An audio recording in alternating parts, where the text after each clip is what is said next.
আমি রামের বিরুদ্ধ নই, আমি রাম সীতা দুজনকেই শ্রদ্ধা করি।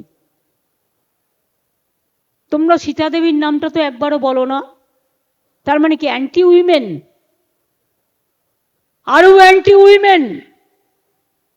সীতা না থাকলে রাম হয় না, আর কৌশল্যা দেবী না থাকলে, মা না থাকলে রামের জন্ম হয় না।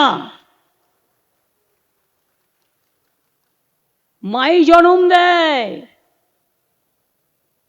রামের সাথে বনবাসে যিনি গিয়েছিলেন সীতা দেবী, 14 বছর বনবাসে ছিলেন, আর অগ্নিকাণ্ডও তাকে শেষকালে পাতাল প্রবেশ করতে হয়েছিল পরীক্ষা দেবার জন্য।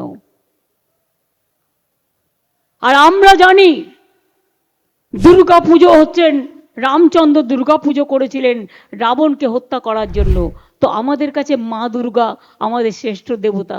What can I do more? দেবতার দেবতাকে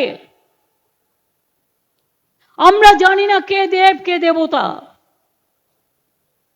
আমরা জানি মা দুর্গাকে, আমরা জানি আল্লাহকে, আমরা জানি ঈশ্বরকে, আমরা জানি মহাবীরকে, আমরা জানি গুরু নানককে।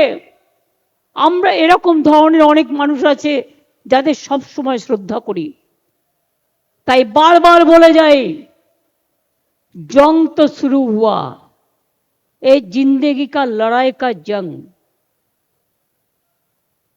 दिल से दिल मिला के एक साथ में रहने का जंग। अगर आपको बहुत स्टेट में बहुत सारे दोस्त है तो आप ये बात भी कह दो कि अगर जिंदा रहना है तो डरना नहीं, हिम्मत से काम लो। हल्फिल खराब टाइम तो आएंगे, दुश्मन तो आएंगे, लेकिन दुश्मन के साथ लड़ाई करके जंग में जीतना बहुत मुश्किल होता है, लेकिन कामयाबी होता है।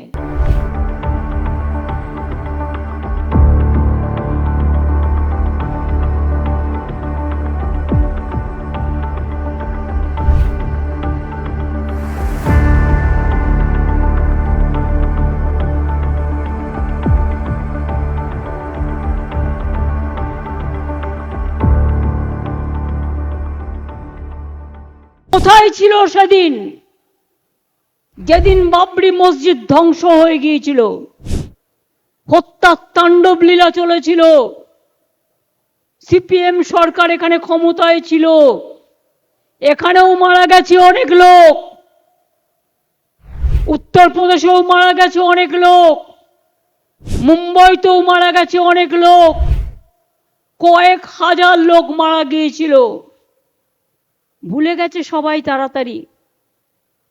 আজকে এই কথাটা কালকে অভিষেক বলেছে যে এত মৃতদেহের ওপর দাঁড়িয়ে আমি আমার ধর্মকে আমি সম্মান জানাতে পারবো না, তার কারণ আমার মনে মৃতদেহগুলোকে শ্রদ্ধা জানাতে ইচ্ছা করছে।